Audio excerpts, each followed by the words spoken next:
I know This that. is my son's Yes. life. Yes. And it's just not no help. Mm-hmm.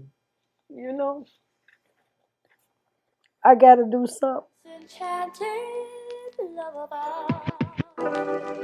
There is no truth until you decide what truth is, and each person should find that truth out for his or herself. We'll go as fast or as slow as you need. All right. Okay. And so, this is my. Just to make sure, can I keep a framework of some questions that will make sure that you will ask. So, for this, what is your first name? Talita. Talita. Okay. And I want you to start. Go all the way back to the beginning, without naming his name or anything like that. Okay. What just started to happen in the beginning? In the beginning, when my son first had his breakdown, Yep. Yep. um, so signs was there, but I missed them. I thought that he was just acting out because I was going through the process of getting the divorce. At that time, when I was married, we were in a separation, and my children were struggling with it. And so, the way I was brought up is that you don't discuss what goes on in the household with the children. And so I thought that his behavior was just acting out, like just like a spoiled adult. And so How old was he at the time? At this time? when this incident happened, he was 30 years old. He was 29. Okay, so he was older. Oh, when that. Okay, right. Okay, Yeah. all right. When we separate, when me and my husband at that time were separating, I want to say he was about 27 or 28. Okay, all right. And so I just looked at it really as me, like I said, like just blowing up their whole world. But just still going on, thinking that, they'll get over it. I went through a divorce with my parents as well. So he just started working more. And then I would hear him in the basement. And I would say, who are you talking to? And he would say, Mom, I'm rehearsing my speeches. And I would say, oh, okay. Because, during that time, he had been, he was fired from being a police officer. And then he moved back home. And he was a fitness trainer. And he was training people on the side, making money on the side as well. And so when he was, so he was being productive. yeah, and it was no reason to think anything other than just what he was doing, right? Yep, and he was just sad and depressed, or just going through the motions like any other person, who is. It's a grief. Like no matter how you look at it, he was beginning he was grieving a loss, and he would ask me like, Mom, what happened? What happened? And I would tell him, what happens with adults and their relationships is what happened. I'm not gonna go into details, and so we really never talked about it. But I noticed that he started staying away, out more. Before he would come home, it would be like almost time for him to go to bed. He would come home, do his hygiene, shower, get back up because he was again a personal trainer to someone else in the community. And he would have to do them before he would go to work. So one particular time, my girlfriend came and she visited me from out of town, and my father was there.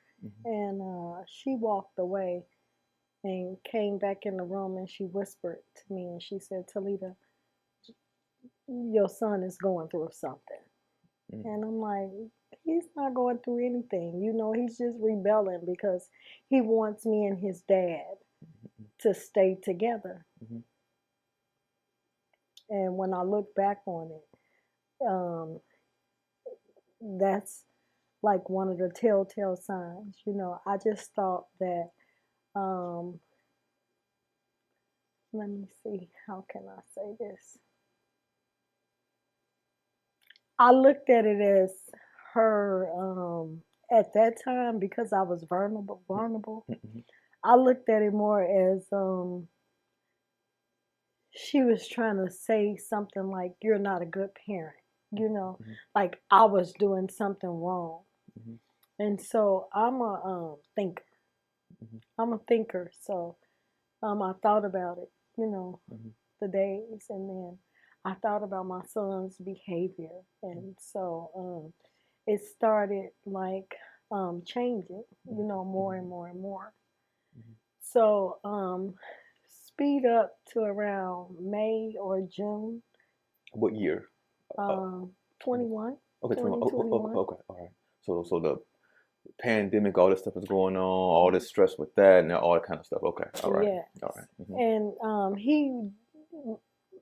this my youngest son, he is like the outdoor nature type. Mhm. So to be told that he couldn't go outside, that was another added stress, Mhm. Mhm. you know, to what he was going through. Mhm. And I was so afraid. Now that you bring that up, I was so afraid during that time.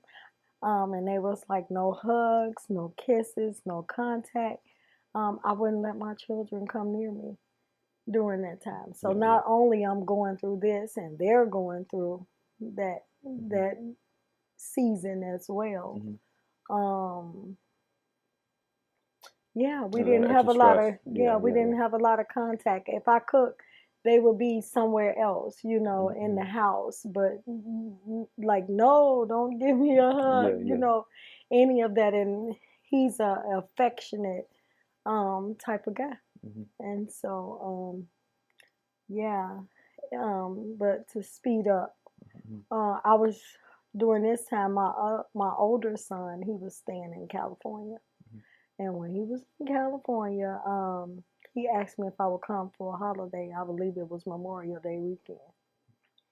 And when I got down there, when I got on the plane, some said call and check on your son before you fly. Mhm. And I said, "What are you doing at home?" And he said to me, "Mom, I didn't go to work today." He said, "I'm having a little mental health." He said, "But I'm going to be okay." They Mhm. told me I could take off as long as I needed to. I was like, "Really?" Mhm. And I said, "Well, you know what?" I said, "Get on. We're going to get you on the next flight out here since you're going through something so Yeah, you you get could him to just relax a take a little bit. Right, breather." right, right. Mhm. Mhm. So we got him out. I booked the flight, still not knowing Mhm. he missed his flight. And when he missed his flight, he said that he had to stay in the at the airport all night. And so he began to tell me about the conversations that he was having with himself. So But he at that, told you this. he So told he me, was aware enough that this was happening with himself. he But just began to tell me, okay, okay. stories. Mhm. And so I would tell him, "Well, Jarquez, that's not going on. That's not happening."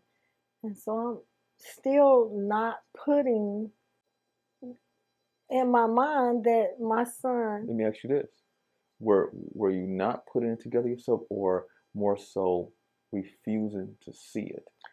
I would say not putting it together simply Okay. because the way I was raised, and because I haven't had a lot of exposure Mhm. Mhm. Mhm. of what the outside world is doing Mhm. these days. I would say that I didn't know because it wasn't really explained to us during our time, Mhm. during our season of growing up. We were just told that people were crazy. Mhm. But not anything like how, why, Not nothing around it. Just so you, yeah, it's a disconnect there. Like, okay, so how did it go from this to this and everything else? Which, yeah, yeah, our community shuns. Not that we don't talk about nothing for the most part. We keep it all just underneath the, yeah, yeah. So I get it. and Hmm. so I'm not a sweeper. I I don't sweep things under the rug. I like to address them. And so when my son had gotten to California, he went on a range of emotions. It was from scared to vulnerable to crying. It was just a series of emotions. And I'm just sitting here looking at my adult child, my adult son, feeling helpless. Yeah, I can only imagine. So like we're sitting across right here. You're sitting there, and all these emotions are just all just happening all at once, going all over the place. When really, overall, really nothing's going on. You know, everything's overall okay. This is vacation time, trying to relax, and I get it. Yeah, yeah. So later that night, Hmm. um, when the dust had settled and we went back to the hotel, because again, um, I abruptly flew him Hmm. to California. Later that night, when we got to the room, he began to tell me, "Mom, we can't stay here." And because I had had a dynamic relationship with my children Hmm. throughout their lives, it was hard for me to not believe some of the things that he was saying. Hmm. Hmm. Um, I wasn't convinced Yeah. totally that these things were not real. Hmm. And so I said, well, just let me take you to the call an ambulance and have somebody come and talk to us, just to make sure it was okay. Hmm. So again, being in another state, not knowing really what mental health looks like, Hmm. Hmm. they calm him down and we're able to go to the hospital. But they don't even tell me we're in the hospital for mentally challenged people. Oh, I'm just oh, thinking okay, okay. we're in the Yeah. It was no difference in the look. It just looks like a hospital, a regular regular facility. hospital. Yeah, yeah, yeah. Okay, okay. And so they allowed me to come in even though it Hmm. was during COVID. Hmm. They allowed me to come in, thanks. Hmm. And so I said, well, I'm tired. I'm going to go back to the room Hmm. and I'm going to get some rest and I'll come back and I'll check on. So when I got back to the hospital, they wouldn't let me in. Is that the picture that you sent me one time of him that you showed me? Say that he was in a chair, kind of, he was like across from him.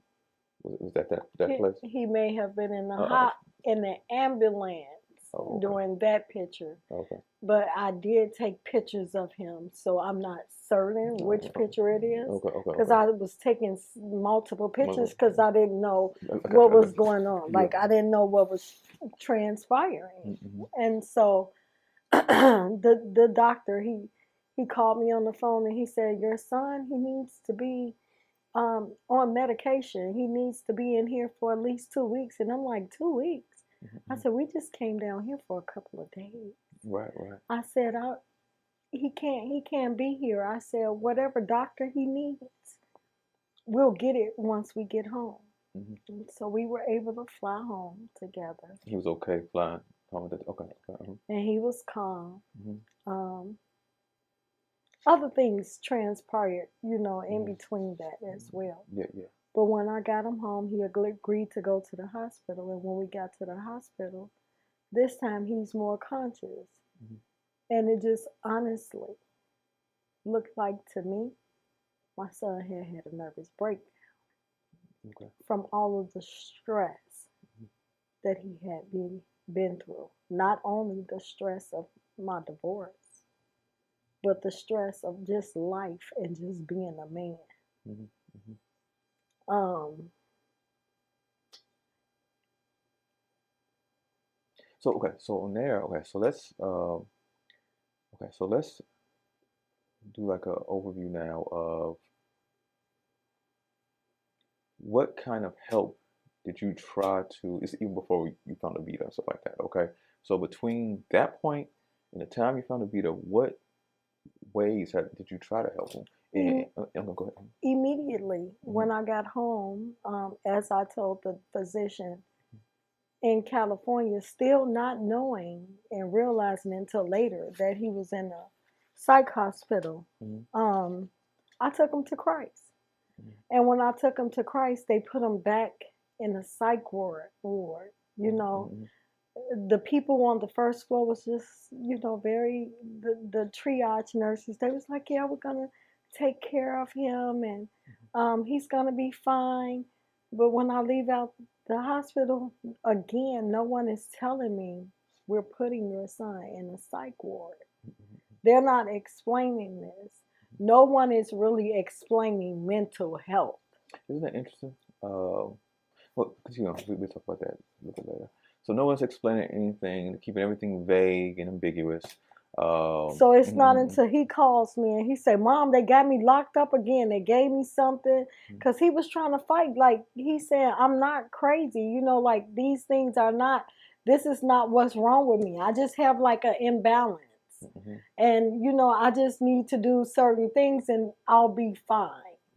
And me nervous again, not really knowing what mental health is, and believing my son, because again, he's 29.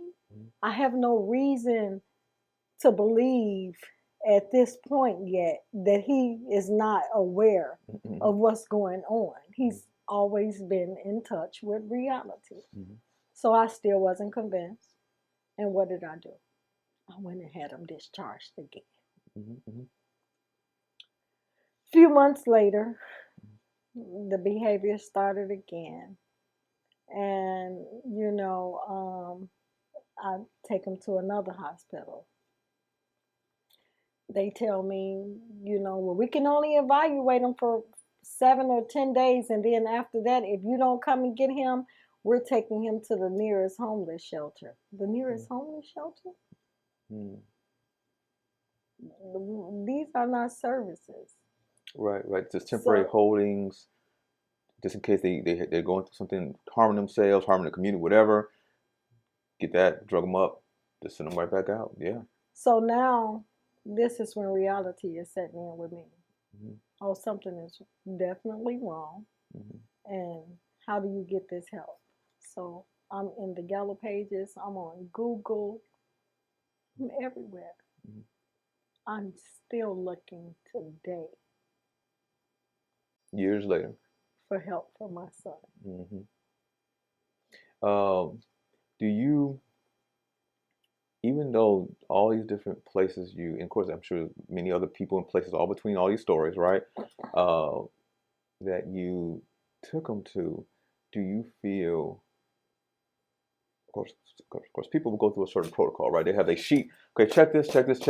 Here's some drugs. Here's this and that. You know what I'm saying? Do you feel that any of that help was appropriate at all? And did any of it create any change that, as a mother, you said, was any worthwhile for him to see him actually getting better, or was all just Band-Aids? I just feel like people were just sticking Band-Aids on it. Even when he was assigned to a nurse practitioner, which studied psychology. He did what he could, I guess. He did what he could. But honestly, for our young black men, there's not a lot of help out here for them,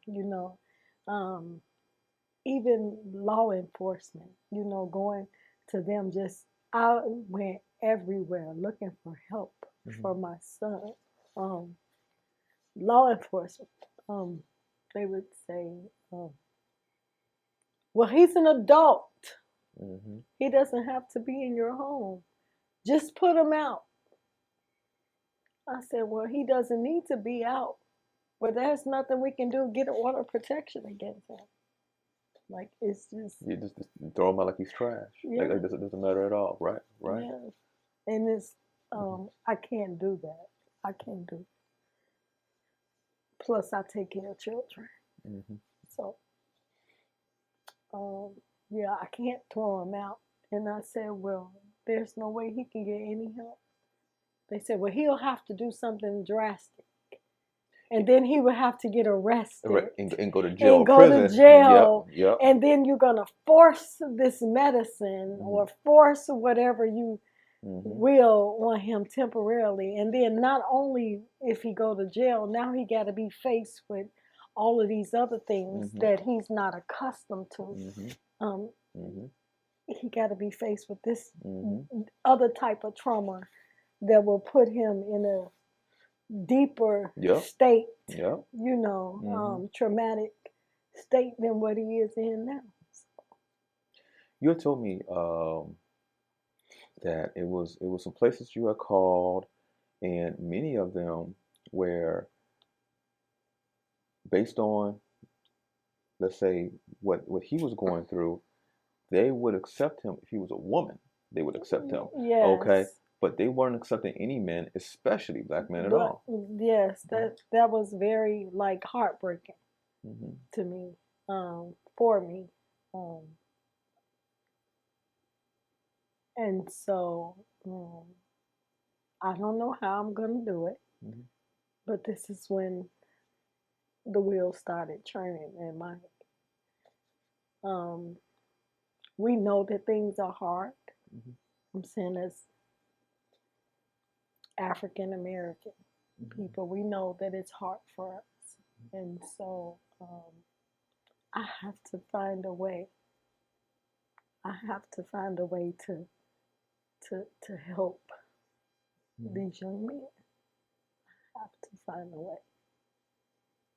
And so, okay, so let's fast forward again. Okay.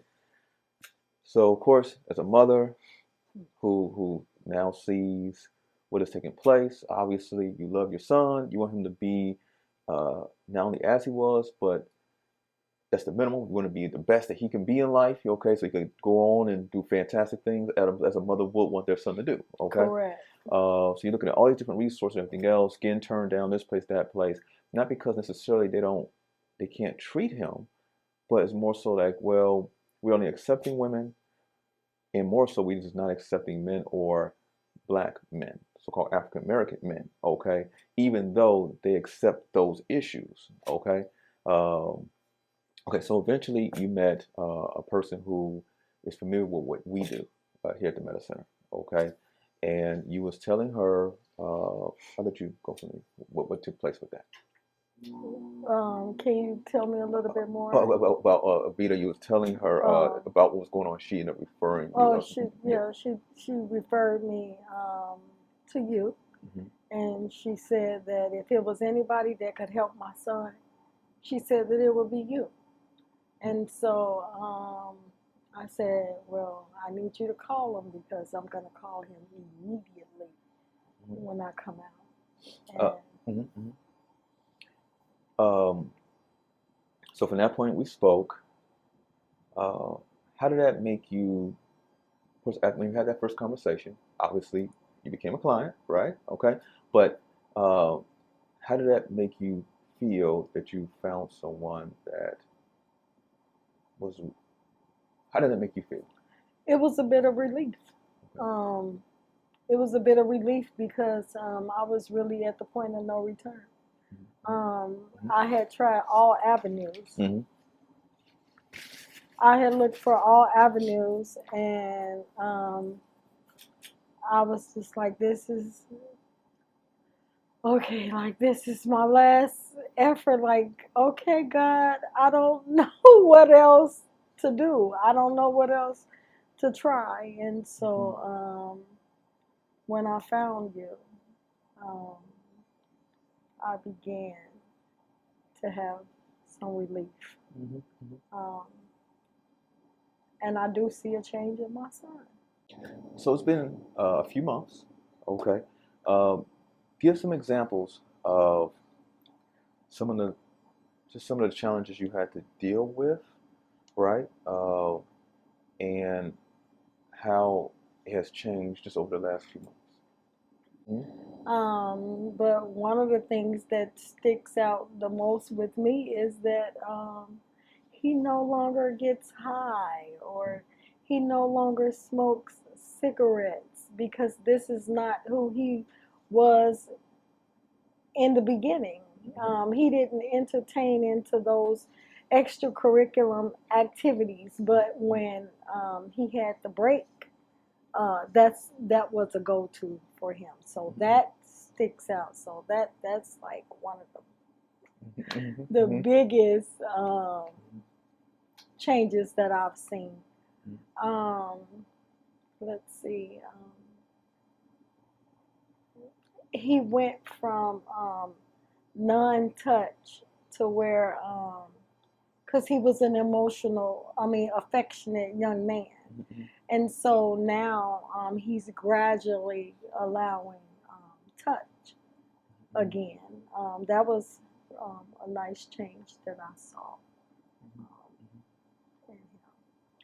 So, of course, I mentioned to you that I'm not a therapist, okay, but I'm more of a scientist than anything else, and I utilize my science background to do what we do in our unique way that we do it, okay?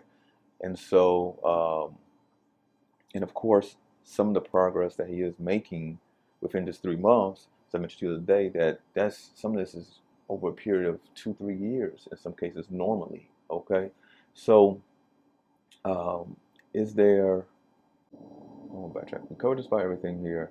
Is there anything else that's on your mind that concerning this that you just would like to express? Well, if you want me to reflect off of, yes, you talked about how you're not a therapist, that you're a scientist. I've taken him to multiple therapists, and so far, what I've seen, this is the best result.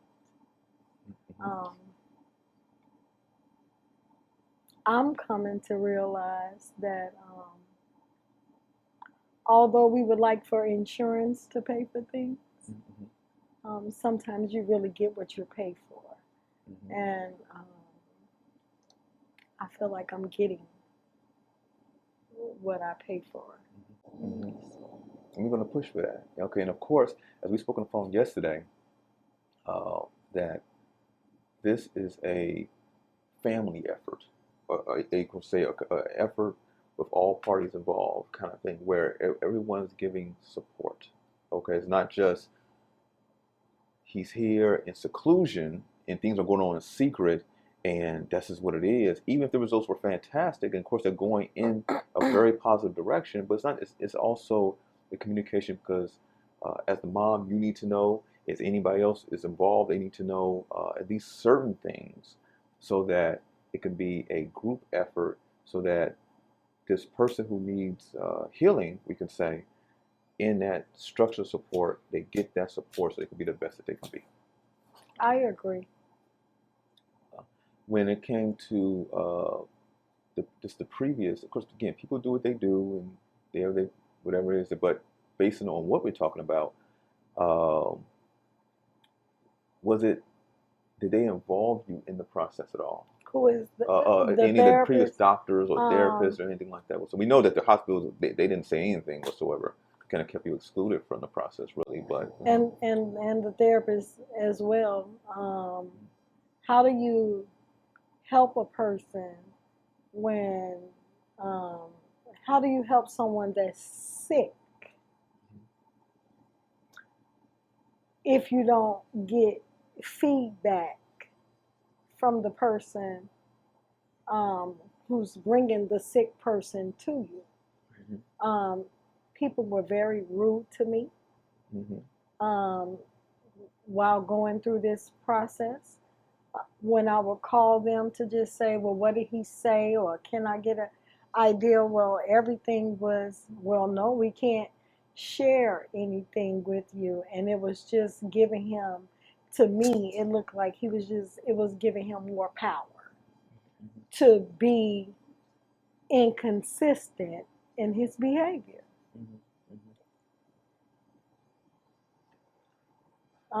They would just be rude and tell me straight out, You know, like I don't have to tell you anything. Mhm. I'm just trying to get help for my son. Right, and it doesn't even have to be where you're telling the business of him in a session. It could be just like how we speak about the encouragement, like, hey, uh, we're working on certain things in the session.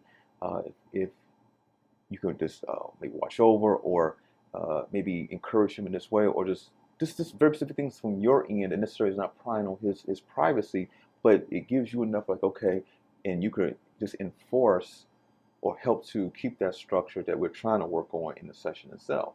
Okay, and so it's very interesting. It lacks humanity in a It way. does. It Yeah, does. yeah. It does. They really made me feel less than. Mhm. I Yeah. felt like I was less than because here I am, a mother that you can clearly see fighting for their son,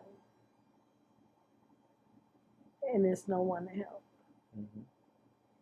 You're just running into walls. Hmm. And that's the way they typically do. It's not just you. It's all that's what they do when it comes to pretty much most of their services. Okay. Now, in these services, and for the most part, regardless if it was a doctor or a therapist, did it tend to always circle back to we need to drug them. That's Yeah, something. it always came back to, yeah, he need, if he doesn't take this medicine, then we don't want to work with him. Isn't that something? If he Yeah. don't take this Hmm. medicine, or if people with mental health don't take this medicine, then we don't want to have. It's nothing else for us to talk about. And what's sad about that part right there is that the doctors that are prescribing this medication, they'll even tell you it's no guarantee that it's going to work. So why advocate for something that I don't know, or there is no guarantee it's going to work? Because no case is the same. Hmm. Hmm. And isn't it interesting that, um, of course, I don't have the ability to prescribe anything, okay? And yet, he's coming here, and of course, as you mentioned, during his because of the challenges he's going through, he picked up certain habits, and now, which those habits deal with him self-medicating to try to alleviate in his way what he feels is an issue, okay? But yet now at this point, no drugs, no anything, and yet just through our ways of caring, um, He's he slowly overcoming. he's overcome and letting those things go. Yeah. Okay, okay. Well, any drugs or anything like that. So it just shows that I want to make sure that did come up like that because it just shows what is possible. Okay, at least even to this point, right? And so, more positive things to come, right? Yeah. The only downside is that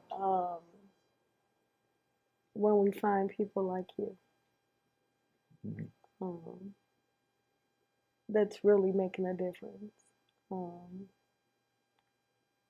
I just know that you could help so many more people if um, if it was affordable, meaning like through insurance, Mm-hmm. because we have a lot of sick people, Mm-hmm. men and women, Mm-hmm. but especially the forgotten men.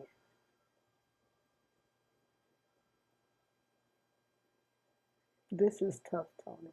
Yep, we know that. That was a good end there. So, uh, proud that you ever went through it. That was, I know This is that. my son's Yes. life, Yeah. and it's just not no help. Hmm. You know, I got to do something. So if I just help one, Hmm. I'm serving my purpose. There it is, right? I'm in my So, purpose. yeah.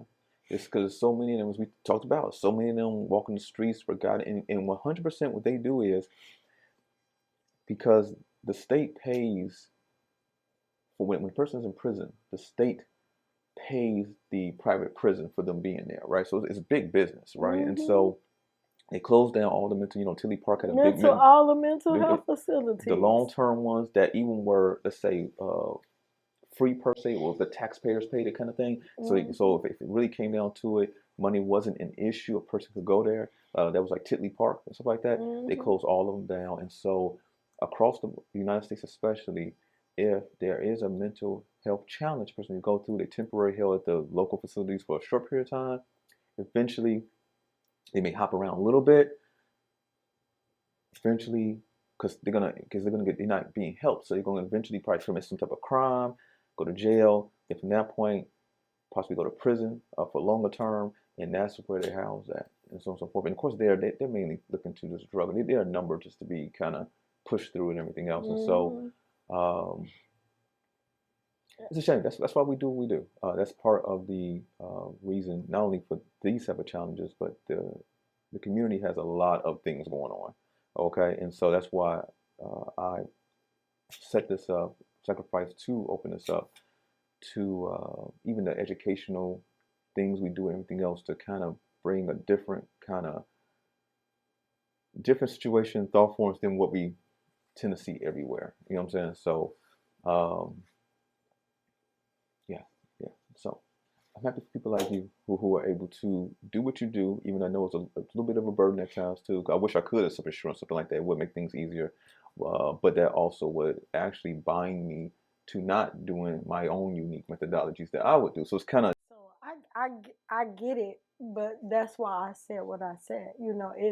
It's sad that you have to go and pay cash, to get the services that you need. It's like you get what you pay for. Many times people tell me, I've not seen nothing like this case right here. Yeah, because no case is the same. Even though they keep trying to make it seem if like you that. allow it, they No keep case doing is the same. Yeah. No case is the same. And I know that if my son keeps coming here, I know that it'll change. For the most part, he doesn't even have to be reminded to come. He does not have to be reminded. And you told me he rescheduled, because when he rescheduled, I'm thinking he was rescheduling for another day.